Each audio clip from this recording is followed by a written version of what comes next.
بسم الله الرحمن الرحيم والصلاة والسلام على أشرف المرسلين. Salam alaikum, bonjour tout le monde. Aujourd'hui, on va faire ensemble un sujet de concours de doctorat NMD, spécialité système électronique, option signaux et système. L'épreuve, c'est traitement de signal. La durée, c'est 2 heures. Donc, novembre 2012, à l'université Ammar Kidji Laghouat, faculté de technologie, département d'électronique. On va commencer par QCM sur 4 points. Vous avez pour chaque réponse coché toutes les affirmations justes. Le barème est de 1 point pour une réponse entièrement correcte, 0 sinon. Donc, QCM sur 4 points. Vous avez pour chaque question coché toutes les affirmations justes. Le barème est 1 point pour une réponse entièrement correcte, 0 sinon. Vous avez la question numéro 1. Est-ce qu'un signal sinusoïdal de 990 Hz échantillonné à la fréquence 2000 Hz est perçu comme étant à 10 Hz? Est-ce qu'un signal sinusoïdal de 990 Hz échantillonné à la fréquence 2000 Hz est perçu comme étant à 10 Hz? Est-ce qu'un signal sinusoïdal de 10 Hz échantillonné à la fréquence de 1000 Hz est perçu comme étant à 10 Hz? Deuxième question, nous avons que la transformée en Z, grand X de Z, d'un signal X de N et sa transformée de Fourier grand X de F coïncide pour Z en valeur absolue égale à 1, ou bien pour Z en valeur absolue inférieure à 1, ou bien pour Z égale à exponentielle G de PF, sachant que F désigne la fréquence normalisée. D'accord? Troisième question, FILCOCM, nous avons la sortie d'un filtre numérique est égale au produit de convolution du signal d'entrée par la réponse fréquentielle du filtre. Est-ce que la sortie d'un filtre numérique est égale au produit de convolution du signal d'entrée par la réponse impulsionnelle du filtre? Troisièmement, est-ce que le spectre de la sortie, le spectre dans le domaine fréquentiel, il faut faire attention, est égal au produit simple du spectre d'entrée par la réponse fréquentielle du filtre? La question numéro 4. Nous avons que la figure numéro 1 représente la réponse fréquentielle en module d'un filtre numérique en fréquence normalisée de moins 1,5 à 1,5. La figure numéro 1, vous avez la réponse fréquentielle d'un filtre numérique, grand H de V en module, centré, vous avez 3 lobes, un centré fait moins 1, deuxième centré de 0, troisième centré fait plus 1. Est-ce que la figure représente la réponse fréquentielle du module d'un filtre numérique en fréquence normalisée de moins 1,5 à 1,5? Est-ce que ce filtre est-il passe-bas? Est-ce que c'est un filtre passe-bande? Est-ce que c'est un filtre passe-haut? On passe l'exercice numéro 1 sur 3 points. Soit le système grand L suivant ayant pour entrée X de T un bruit blanc de densité spectrale de puissance Sx de F égale à 1,0 sur 2, quel que soit F. Donc, soit système grand L suivant ayant pour entrée X de T un bruit blanc de densité spectrale de puissance Sx de F est égal à 1,0 sur 2, quel que soit F. Sachant qu'elle réalise un retard T0 tel que la sortie Y de T égale à X de T moins T0. La première question,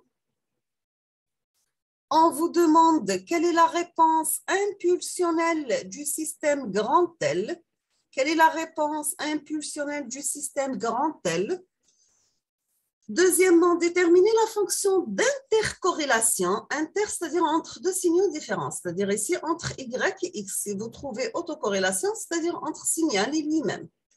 Donc, déterminer la fonction d'intercorrélation RYX de taux entre la sortie et l'entrée de L, de notre système L, bien sûr. On passe à la troisième question. On vous demande Quelle est la densité spectrale de puissance de sortie SY de F? Troisièmement, quelle est la densité spectrale de puissance de sortie SY de F? C'est clair, on passe l'exercice numéro 2 sur 3 points.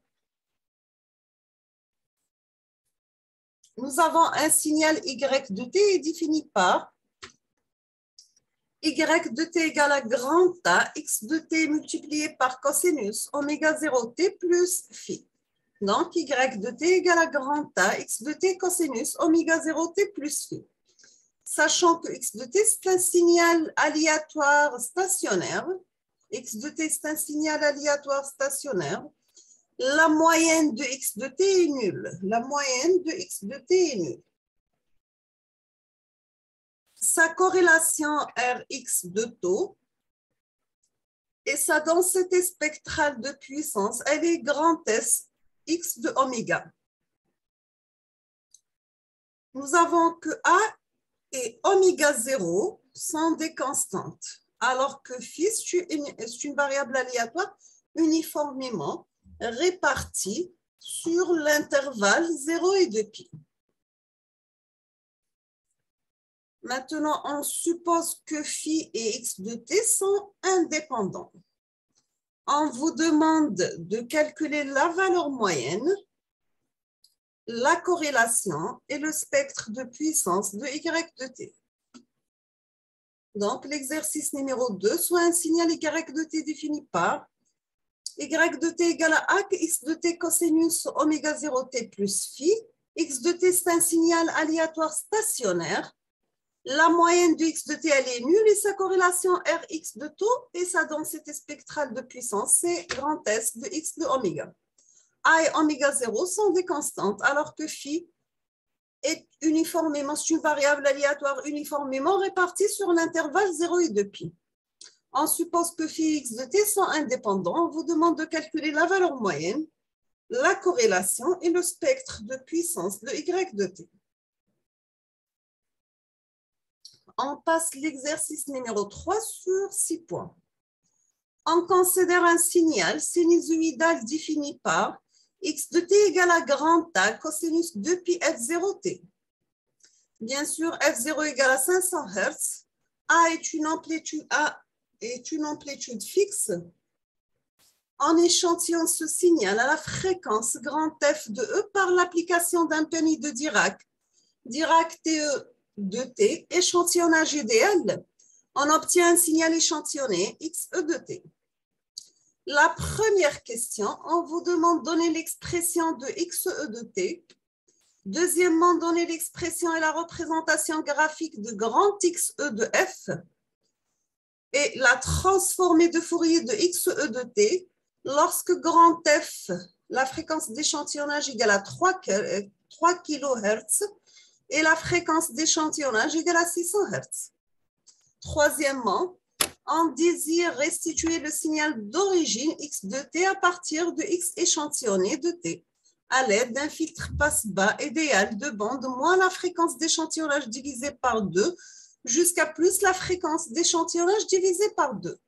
Bien sûr, en utilisant les figures obtenues à la question précédente, quel est le signal restitué dans les deux cas pour une fréquence d'échantillonnage égale à 3 kg et pour une fréquence d'échantillonnage égale à 600 Hz? On vous demande de commenter ces résultats. Quatrième question. Dans le cas général où x de t est un signal quelconque, donnez l'expression de xr de t obtenue par interpolation des points xnte, sachant que n c'est un nombre complexe. Donc, appelée formule de reconstruction de Shannon. Cinquième question. Dans le cas pratique où l'on souhaite reconstruire le signal continu, au fur et à mesure qu'on reçoit les échantillons XNTE, par exemple, communication téléphonique, expliquez pourquoi cette formule n'est pas utilisable. Nous avons la question numéro 6. On utilise alors un échantillonneur bloqueur qui reconstruit x de t en escalier à partir des valeurs de x de n successives. Comme illustré sur la figure numéro 2, on vous demande de déterminer la réponse impulsionnelle h de t de cet échantillonneur bloqueur. Voici la figure numéro 2 pour la reconstruction de x de t par un échantillonneur bloqueur. Donc, vous avez signal continu, c'est x de t, sous forme de point noir, c'est x de 1, tiré plein, c'est x échantillonné de t. On passe l'exercice numéro 4 sur 4 points. Nous avons que les signaux vocaux véhiculés en téléphonie présentent un spectre qui s'étend approximativement de 300 jusqu'à 3400 Hz, comme le décrit la figure ci-dessous. Donc, dans cette figure numéro 4, on voit le spectre moyen d'un signal vocal. Maintenant, on va échantillonner ce signal à une fréquence FE, fréquence d'échantillonnage de 8 kHz, et soit x de k, le signal numérique obtenu. Nous avons un cryptage simple qui consiste à inverser le signe d'un échantillon sur 2. On vous demande d'écrire la relation donnant y de k en fonction de x de k. Deuxièmement, on vous demande de déterminer grand X de Z en fonction de grand X de Z. Bien sûr, on donne la propriété suivante que la transformée en Z de AK, X de K, est égale à grand X de Z sur A. Troisième question, on vous demande de déduire le spectre de Y de F, bien sûr, en fonction de X de F. Tracer et décrire son contenu dans la bande 0 jusqu'à 4 Hz. La question numéro 4, expliquez pourquoi le signal analogique correspondant à Y de K est né intelligible. Donc, vous avez un signal X de K. À l'entrée, on fait un cryptage. On obtient un signal Y de K de cette forme. Donc, ça, c'est l'effet temporel du cryptage. Donc, nous sommes arrivés à la fin de cette vidéo et ce sujet de concours de doctorat, LMD, Université Ammar Khalil Rouat, système électronique, signaux et systèmes, l'épreuve et traitement de signal.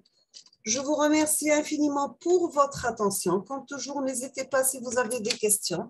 Et à la prochaine vidéo, Inch'Allah. Merci beaucoup.